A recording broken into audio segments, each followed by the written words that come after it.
With the 15th pick in the 2013 NBA draft, the Milwaukee Bucks select Giannis Antetokounmpo from Athens, Greece. He last played. The 2019 Kia NBA Most Valuable Player goes to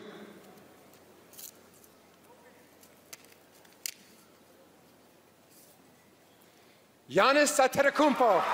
Be in this position that I am today. Man, wait, hold on. Okay. So the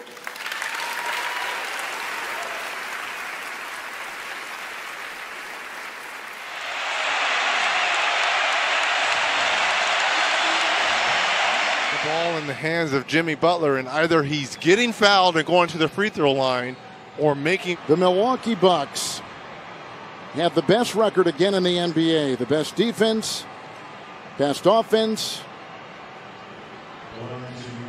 and the probable second consecutive. Congratulations on back-to-back MVP awards. So I guess last year when you said you can't call me MVP until I've done it twice, now we can call you the MVP, huh? No, not yet. Not yet. I got to set a goal, which I don't know what the goal is right now. Actually, I know what the goal is. Don't call me MVP. Don't call me 2 times MVP until I'm a champion. All right, here's Giannis blooping one to Lopez, and that'll do it. The Bucks beat the Nets in 7. They do it in overtime. That'll do it. It's over. The Bucks have done it. The long wait has ended. After a half century, the Milwaukee Bucks are NBA champions once again. I don't think there's much doubt, but he played through adversity. He played through injury. No doubt, given he was the 2-time MVP in the league. This year's Bill Russell. Finals MVP, Giannis Antetokounmpo.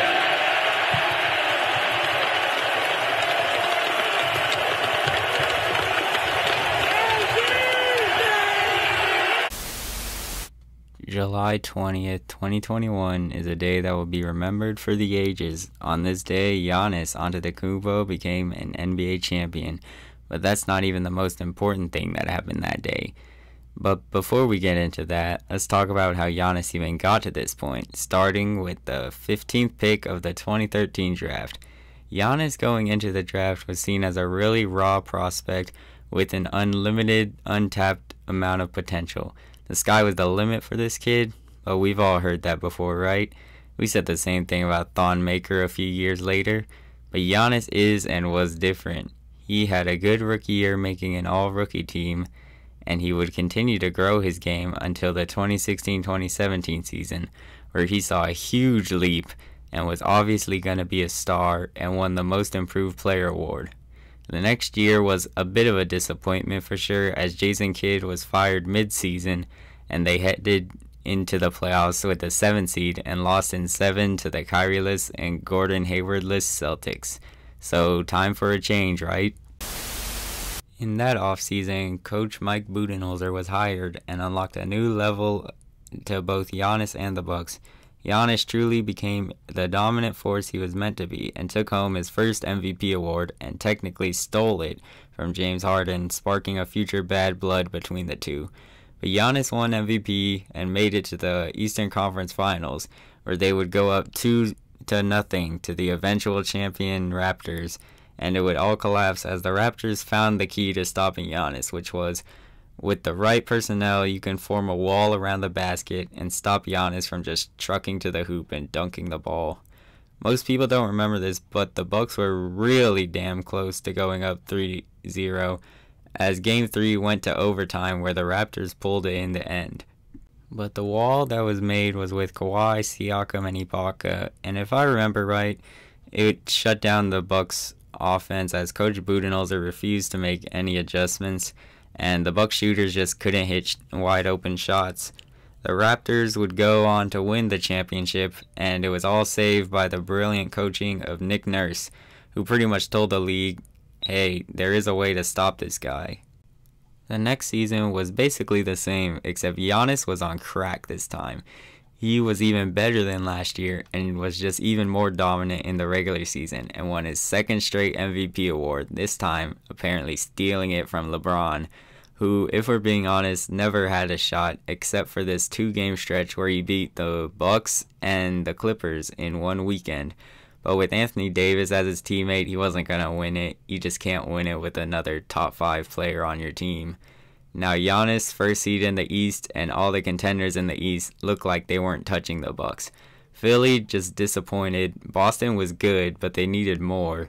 The Heat were a dark horse, but no one thinks they're seriously going to the finals. And Brooklyn had Kyrie and KD out, and we're just waiting for next year. It's Milwaukee's finals appearance to lose since Giannis looks so dominant. In the regular season, of course. So as you all know, a certain disease came upon the nation, and the NBA would resume the playoffs 4 months after the shutdown and would do it in the bubble. But that doesn't matter. The Bucks will still make the finals, right? Right? When the bubble first started, they'd struggle a bit, going 3-5 in those 8 seeding games, but they were still the number 1 seed, so things should be good. They dropped Game 1 against the Magic, but eventually beat them in 5. And then the ultimate roadblock hit them. The Miami Heat were a dark horse team, and there were 2 things that favored the Heat in this matchup. They were the one team that could consistently stop the Bucks in the regular season, beating them 3 out of their 4 matchups. They had the right tools for the wall strategy that Nick Nurse had laid out for them. They had Jimmy Butler, Jay Crowder, Bam Adebayo, and Andre Iguodala. The second thing going for them was the bubble. That environment was basically the equivalent to adding plus 20 to everyone's attributes on that team. Bam looked like Ben Wallace out there, Tyler Hero became Devin Booker, and Jimmy is the only one on that team I believe could have done the same thing in a normal playoff environment. Of course, Bam would still be great too, but the bubble helped the Heat a lot. So, with all that against them, Giannis apparently choked, according to the media, and the Bucks lost in 5 games. What people love to forget is that Game 4, Giannis looked like he figured out how to beat the wall. He was on pace to have the best game of his career, but he got injured and was out for the series. Now, a lot of blame went on Bud and Giannis, and rightfully so. Coach Bud hates adjustments, so he was rightfully blamed. But I scratched my head at Giannis getting blamed since he wasn't able to do what he usually did the whole season, and it didn't help when he'd get trapped, he'd kick it to shooters and they'd miss shots. I didn't blame Giannis, and I'm glad I didn't, because some of the narratives were being formed this offseason and next season. That offseason, there were rumors about Giannis potentially leaving, maybe going to Dallas and teaming up with Luka. But Giannis signed a 5-year max extension to not deal with being asked about free agency, and he wanted to win the loyal and old school way. And us NBA fans were really mixed on the decision. Yes, we love when players are loyal, but in the golden era of player empowerment, we didn't know if Giannis could actually win in Milwaukee this way. He's a quiet guy and doesn't play the social game trying to recruit people, where that seems pretty necessary nowadays. Now, I was happy that he signed the extension and wanted to be loyal. Until I saw how long it was. Now look, I know how NBA GMs and owners are. Players need to apply constant pressure on them, otherwise they're going to be very passive at getting any help for you. That's why LeBron would continue to sign 2-year deals with Cleveland. I wanted Giannis to stay, but I wanted him to sign like a 2-year extension since GMs and owners try a lot harder to keep you happy if you're there for only 2 years guaranteed compared to 5. But that doesn't change anything since Giannis signed it, and the Bucks got him help too. They got Drew Holiday on a trade with the Pelicans and almost got Bogdan Bogdanovic from the Kings, but the trade fell through and Bogey ended up going to the Hawks instead. Milwaukee did not fire Coach Bud, so everyone was assuming this season is do or die for him. Also in the offseason, the Giannis choking narrative started to arrive, and I want to make a point on NBA fans in general. We, as fans, have started to get more and more impatient as years went on. It took LeBron 9 years to win his first ring, and it took Jordan 7. but I think those guys were expected to be great off the bat. Giannis really only had 3 seasons of stardom before the 2021 season, and only 2 serious playoff runs. So everyone was overreacting since that was their first 2 runs. So why is he being treated like he's been a star in the league since he came in and just can't win? Just stupid in my opinion, but we're going to move on. The 2021 season goes underway and Giannis and the Bucks are dominating again. But us fans are more skeptical this time and just want to see what happens in the playoffs. And as if it wasn't enough for Giannis, there was a certain narrative that really came to life when Harden had an interview and was asked about Giannis. Roll the clip. Yeah, or when I'm done. When it's all said and done, they'll appreciate it more. But I wish I could just run and with 7 feet and run and just dunk. Like that takes no skill at all. I got to actually learn how to play basketball and how to have skill. I take that any day. As if Harden hasn't already made Giannis' life hard enough after the KD and Kyrie team up, he basically went on an interview and went NBA Twitter mode and said Giannis had no skill and was just big and strong and could just put the ball in the basket. I thought that was petty and stupid, but the Giannis haters and non-believers loved it. Giannis was getting called unskilled for basically the rest of the season. The last criticism was that Giannis isn't clutch and isn't a Batman or MJ, according to Richard Jefferson and Kendrick Perkins. But being a Giannis fan during the regular season was rough, as you had to basically keep yourself from being brainwashed, as it seemed everyone was repeating the same criticisms and narratives all season long. One last move the Bucks made was getting PJ Tucker to add depth to their lineup. This would prove really important, as you could stick him on the other team's big men so Giannis doesn't get into many foul trouble, or at least that's what I thought was the reason why they got him. But skip some months later, Bucks finished with the 3rd seed in the East, meaning that aside from maybe the Lakers, they had the hardest path to get to the finals out of everyone, out of all the serious contenders at least. Giannis did not get MVP, as people were sick of this non-skilled player winning it, which sucks, but it's understandable with voter fatigue. To win a 3rd straight, he'd have to average like 35 and 10 with the 1st seed. Obviously, that didn't happen. But back to the playoff bracket, they'd have to face the Heat team that took them out last year in round 2, the super team Nets, and presumably the 76ers with MVP candidate Joel Embiid. To make it out the East, Milwaukee would have to face a dark horse contender and the 2 favorites to come out the East.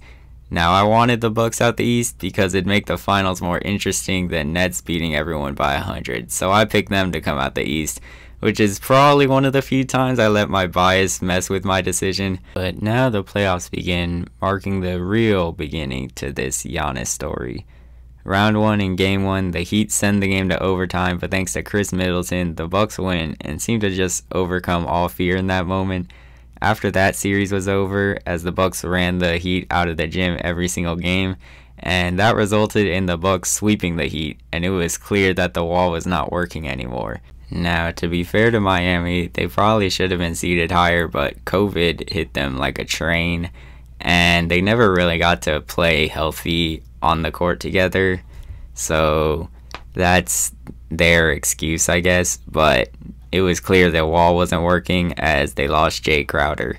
This series would start a trend we would start to see from Giannis, which I'm gonna call it the closeout Giannis, as he had 20 points, 15, and 12 to sweep the Heat, and on the other side of the bracket, the Nets also handled their matchup easily too. So to the second round, the Bucks versus Nets begins. Now, after seeing that series with the Bucks, this series was predicted to go to 7, and I had the Bucks winning in 7 because Giannis could score a million points down low. And funny story, I talked to a Nets fan before the series, and he said they could just build a wall.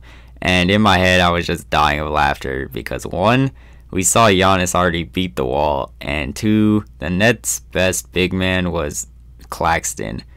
A good player, but not the centerpiece of your so-called wall. Anyways, Coach Bud reverts back to what he was, and the Nets end up going 2-0.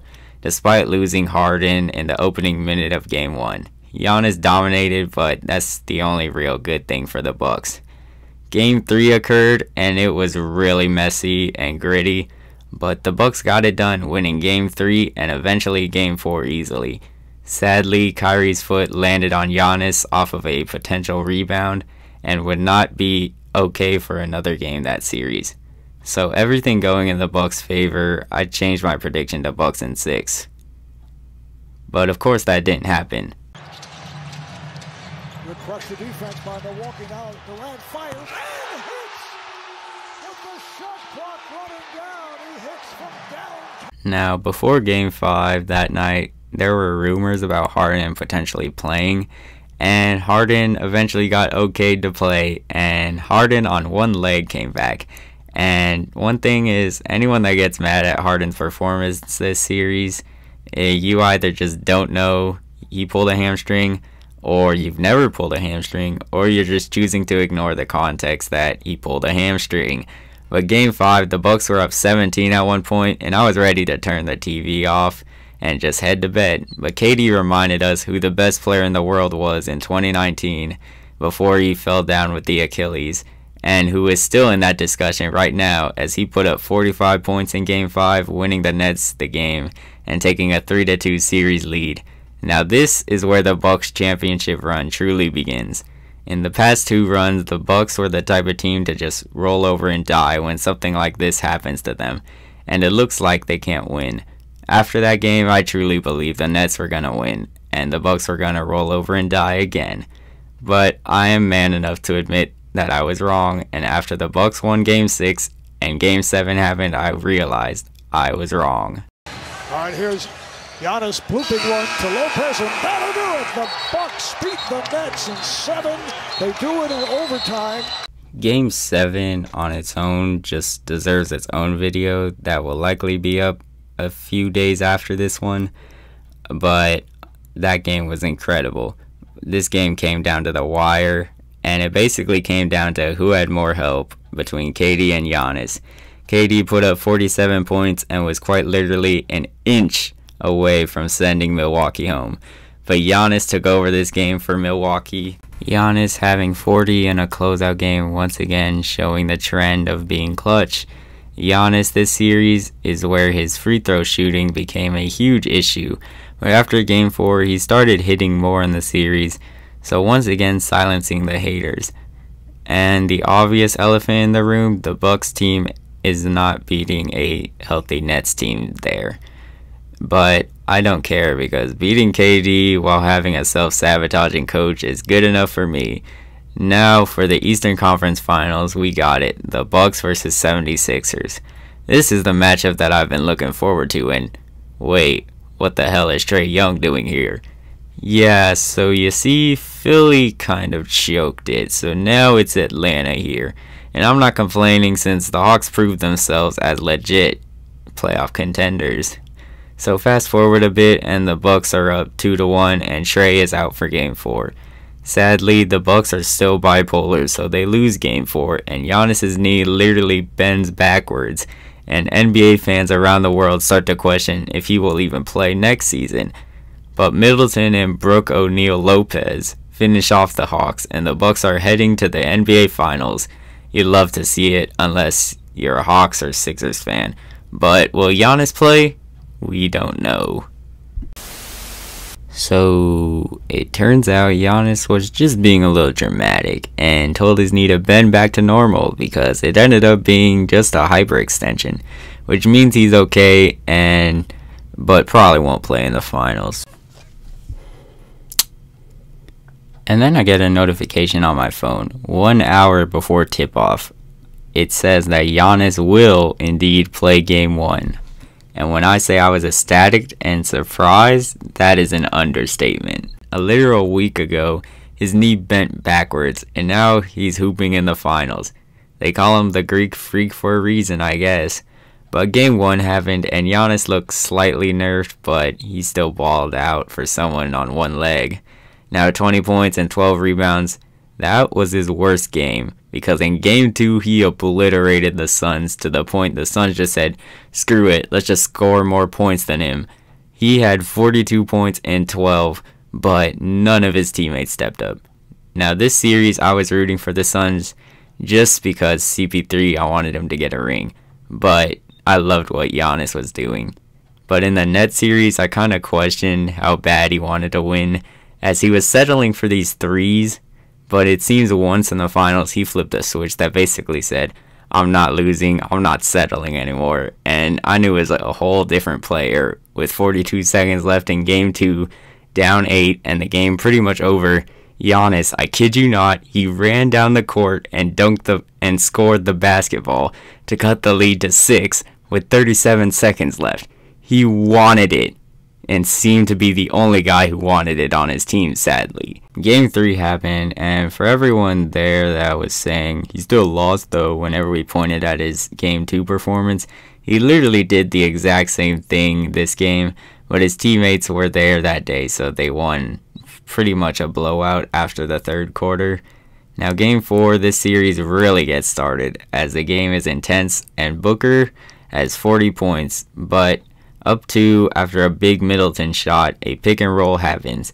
Devin Booker and Ayton. Booker sees Ayton, he throws the lob. Now, what you are about to see at that point in time is the iconic play of Giannis's career. Now, I have no clue how he got there, but just roll the clip. You've all seen it before, but you should probably see it again. Just roll the clip. Now Booker with Tucker on him. Throws it up for Ayton. Shot blocked by Antetokounmpo. What a block from Giannis. Booker made the right play passing to Ayton, but Giannis, he really blocked that. That just made my jaw drop because I fully thought that the Suns were just gonna tie the game again, or at least I believe it would be a tie game after that. But at that point in time, Giannis already had his iconic play of his career, and afterwards people were comparing it to LeBron's block, where, come on guys, let's slow down. Another thing about fans is they really thought it'd just be a sweep after 2 games, so I predicted Suns in 6 or 7, so I already knew it wouldn't be a sweep, but come on guys, stop overreacting. The Bucks, of course, won that game and tied the series 2-2, so now we head back to Phoenix. Booker in Game 5 again goes off for 40 in an intense game once again, but Jrue Holiday has the play of his career with a steal off of Booker and a lob to Giannis, and y'all notice how I said he had the iconic play of his career at that point in time, because the very next game he one-ups it. Just roll the clip. Booker the drive, gets inside, leans in, knocked away and stolen by Holiday. Phoenix has to foul, Antetokounmpo throws it down, and a foul. That steal alone was worth everything that the Bucks gave up for Jrue Holiday. All of those draft picks and just everything that they gave up, especially Eric Bledsoe.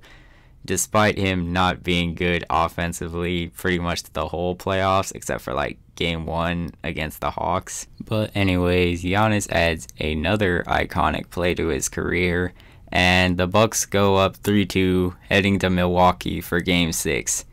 Now, who do you think is going to show up this time? Game 6, closeout game. You guys know what that means. Closeout game Giannis, and this is his final form. Now Ayton this whole series looked kind of average against Giannis, like he could do okay during some stretches, but that night on July 20th, 2021, he looked like a baby compared to Giannis. Giannis sunned him, dropping 50 goddamn points and 14 rebounds, hitting 17 for 19 free throws. I repeat, he hit 17 for 19 free throws. He was absolutely unstoppable. And despite none of his teammates really showing up, besides Bobby Portis and Middleton a little bit in the fourth, Giannis just flat out carried the Bucks in 6, completing Bucks in 6, winning a Finals MVP, and getting respect from his peers. July 2021, Giannis saved the NBA, and this brings up the second part of this video, his legacy. Where is Giannis ranked all time in positions and player rankings and even current rankings? So, after that iconic playoff run, what do we like to do? Let's talk about current rankings of players. First things first, Giannis is undoubtedly top 5 in the league right now. And in my opinion, he is undeniably top 3. Only players you can realistically say are better than Giannis are KD. Then that's pretty much it. LeBron, Steph, and Kawhi maybe. But I always had Giannis in top 5. But now it's just a, if you don't have him in your top 5, you're biased or stupid kind of deal. No more of this AD is better or even Luka is better. And believe me, I love me some Luka Doncic, but Giannis just, it's not even close. Giannis is a top 3 player, and is he the best player in the league? In my opinion, yes, but it's really close.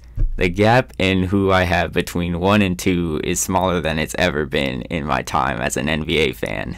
So nowadays, if you say Giannis is the best, no one, unless you just don't know basketball, is going to laugh at you. Compared to a couple months ago, you probably would have been kicked out the group chat. So Giannis is officially in serious contention for best player in the league right now, and is undoubtedly the best power forward in the league. But all-time ranking though? He's top 25 undisputed. But you can realistically put him number 13 all time. That might be a hot take. It probably is a hot take, but just look at his resume.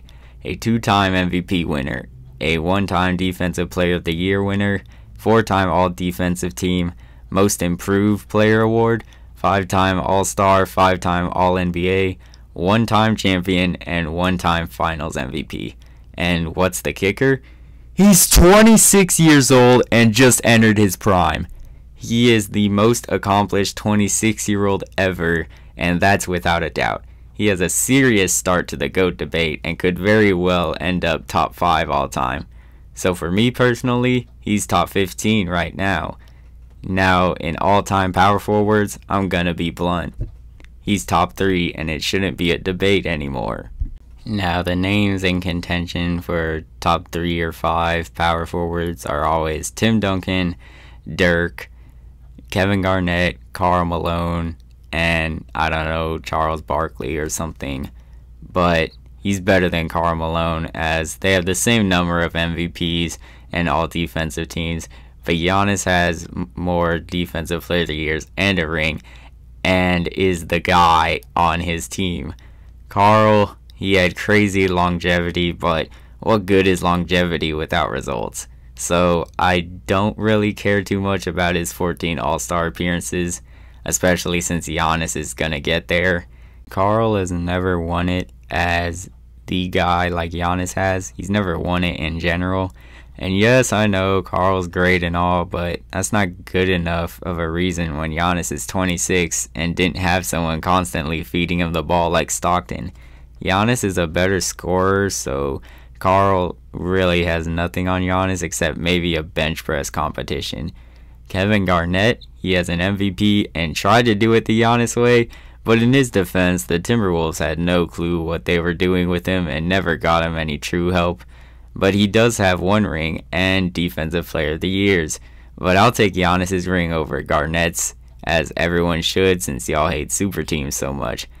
I'm personally taking Giannis over Garnett, but I'll understand if you take Garnett over Giannis way more than Malone. However, Dirk, on the other hand, he has a special case. Dirk has a Giannis kind of ring, so that's pretty much equal. Dirk has an MVP as well, but Giannis has 2 and a Defensive Player of the Year. The reason I won't get too mad at you if you have Dirk ahead of Giannis is I may even agree with you some days, but Dirk's impact is what really carries him. He led the whole big men can shoot kind of movement and also made it cool to believe in foreign players as other than Hakeem Olajuwon. He was one of the only superstar foreign players the league has seen, and after him it paved ways for foreign players like Giannis and Luka. But it's acceptable to pick someone from Slovenia instead of a kid that went to college at Duke now. And to wrap this segment up, Duncan solos all of them, and it's not close. We'll open up that conversation again in a few years with Giannis, but he has a serious chance to not only become the greatest power forward of all time, but just the greatest player of all time in general. He has a serious start to his campaign as he is still only 26 years old. So, now what's next for Giannis? He's quite literally done everything that you can do in the league, and he doesn't really have anything new to achieve. So him and the Bucks have a serious shot at repeating, since I don't know if y'all saw what I saw, but in the finals, I saw a team that finally put it all together. I saw a former bipolar team realize what it takes to win, and I saw an all-time talent realize how damn good of a player he was. That team we saw in those 4 finals games can take a healthy net squad to 7 and maybe even beat them. That's what I saw. In the 2021 NBA Finals, the Milwaukee Bucks, Coach Bud, and Giannis all realized how good they really were, and I can feel comfortable saying that with Giannis in the next 5 years, there's at least one more championship with him. Giannis in one postseason went from borderline top 5 player with no bag or skill to undoubtedly top 25 all-time, undoubtedly top 5 player in the league, and also undoubtedly top 4 power forward of all time. And those doubting any of those rankings, here are challenges for you. Name 25 players with a better resume and talent than Giannis in all of NBA history. Name one player in the league that you can say would do both what Giannis did in the finals, averaging 35, 12, and being the best player on both offense and defense every single game. And other than it's too soon, tell me how there are 3 other power forwards all time that have a better resume or are just better than Giannis. I'll help you with those questions and say that you can't. Giannis is an all-time talent who is just getting started, and you all need to wake up and appreciate it. So yeah, that's all. That's the video. Please like and comment and subscribe. I'd really appreciate it, and share it with your friends if you want. But just thank you for watching, and I'll talk to you all later.